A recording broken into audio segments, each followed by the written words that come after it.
ভোটের একদিন আপনাকে ভাই ডাকবে, আপনাকে মামা ডাকবে, আপনাকে কাকা ডাকবে, আপনাকে আব্বাও ডাকতে পারে।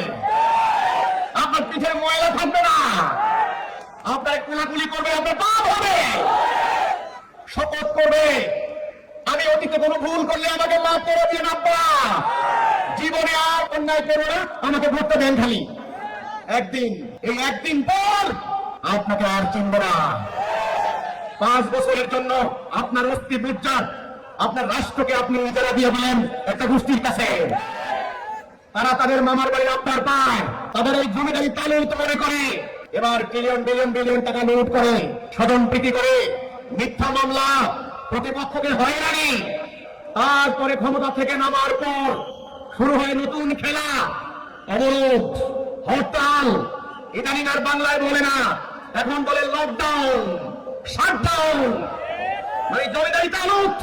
এই রাজনীতি সাধারণ কোটি কোটি মানুষ আজকে তাদের জীবন না বিশ্বাস, তাদের সন্তানের লেখাপড়ার খরচ যোগাতে পারছে না, তাদের চিকিৎসা ব্যয় মেটাতে পারছে না। পত্রিকার রিপোর্ট 50 জন ভিক্ষুকের সাক্ষাৎকার নেওয়া হয়েছে, তারা চিকিৎসার ব্যয় মেটাতে পারছে না, ঔষধ খেতে পারছে না, তারা আজকে ভিক্ষা করছে রাস্তায় রাস্তায়। আজকে 3.5 কোটি মানুষ দরিদ্র, 350 বিলিয়ন টাকা বাংলাদেশ থেকে লুট হয়েছে। আমার দেশের কৃষক শ্রমিক জনতা রক্ত শোষণ করে এই জানোয়াররা আমার দেশ থেকে তলবিহীন জমি বানিয়ে দিয়েছে। 1.5 কোটি তরুণ তরুণী আজকে আমার ভিতরে মাটি বিক্রি করে আজকে মধ্যপ্রাচ্যে গিয়ে রুজি করে ইউরোপে যাওয়ার জন্য, সেখানে ভূমধ্য সাগরে ডুবে মারা যায়, তারা বৈদেশিক রেমিটেন্স পাঠায়, আর এখানে ডাকাতের দল তাদের থেকে রাজনীতি শিখে এসে আমাদের দেশটাকে লুণ্ঠন কাজে লিপ্ত রয়েছে।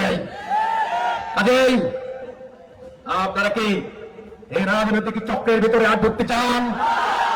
আপনারা কি আর এই বোকাবাদের রাজনীতি করতে চান? আজকে যারা রাজনীতি করে